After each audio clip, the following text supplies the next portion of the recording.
بسم الله الرحمن الرحيم يا أيها النبي إذا طلقتم النساء فطلقوهن لعدتهن وأحصوا العدة واتقوا الله ربكم.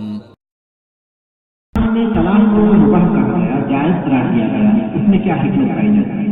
طلاق کا امکان بالکل نہ رہے تو ضروری نہیں کہ وہ مجبوراً ایک دوسرے سے بندھے رہیں. شوہر اور بیوی ایک عہد و پیمان کے تحت داخل ہوتے ہیں نکاح میں. طلاق ایک بہت ہی حساس موضوع ہے. طلاق کو اللہ تعالیٰ کی نگاہ میں پسند نہیں ہے. یہ جو احکام ہے یہ اللہ تبارک و تعالیٰ کی رحمت اور اس کی شفقت کا نتیجہ ہے. مسلمانوں کا ایک بڑا طبقہ اسلامی احکام پر عمل نہ کرنے کی وجہ سے کچھ ذمہ داریاں شوہر کی ہیں، کچھ ذمہ داریاں بیوی کی ہیں. اختلاف سے بچنے کا راستہ یہی ہے کہ ہمارے معاشرے کی جو اجتماعیت ہے اس کے مطابق ہم فیصلہ کریں. جو بھی فیصلہ ہوگا وہ کتاب و سنت کے اندر ہی رہے گا، چاہے فیصلہ نفی میں ہو یا منفی میں. یہود کے پاس عورت کا تصور ایک استعمال کرنے والی چیز سے بڑھ کر شوہر اور بیوی کا رشتہ آپس میں حقوق کا ذریعہ ہے. اسلام کا قانون طلاق وحی الہی پر مبنی قانون ہے جو کہ ہر قسم کی خطا اور سہو وغیرہ سے پاک ہے. تمت کلمۃ رب تحقیق قوم وعدلا لا مبدل لکلمات. تمہارے رب کی باتیں سچائی اور انصاف کے ساتھ مکمل ہو چکی ہیں، اس کی باتوں کی بدلنے والا کوئی نہیں.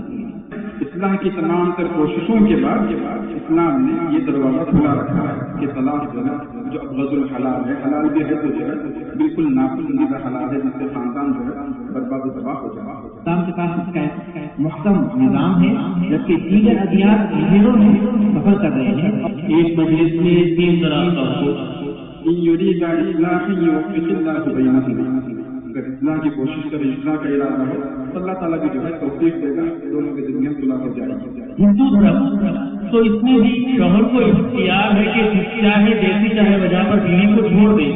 لیکن سب سے افسوس کی بات یہ ہے کہ جب شوہر اپنی بیوی کو چھوڑ دیتا ہے تو عورت کو مذہبی طور پر اختیار نہیں ہوتا کہ وہ دوسری شادی کرے. دیگر ادیان میں طلاق کے سلسلے میں جو احکام ہے وہ الجھے ہوئے ہیں. وہ جدا ہو جائیں تو ہو سکتا ہے کہ اللہ تعالیٰ عورت کو اس سے بہتر خاوند اور خاوند کو اس سے بہتر بیوی نصیب کرے.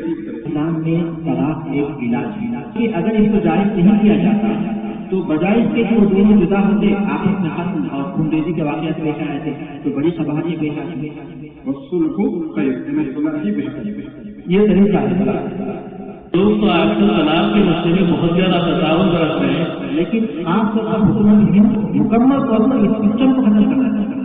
یعنی ہمیں یہ سمجھنے کی ضرورت ہے کہ یہ جو طلاق کا جو معاملہ ہے جس میں اختلاف پایا جاتا ہے، ایک مجلس کی 3 طلاقوں کو ایک معنی یا 3 معنی بتا رہے تھے، یہ ہمارا داخلی ہے. اہل علم گفتگو کریں گے، کسی نتیجے پر پہنچے گے. لیکن حکومت ہند نے جو داخل کیا ہے اس کا اس سے کوئی تعلق نہیں ہے، بلکہ اس کا تعلق اس نظام کو ختم کرنے سے ہے جو اللہ کے بعد تعالیٰ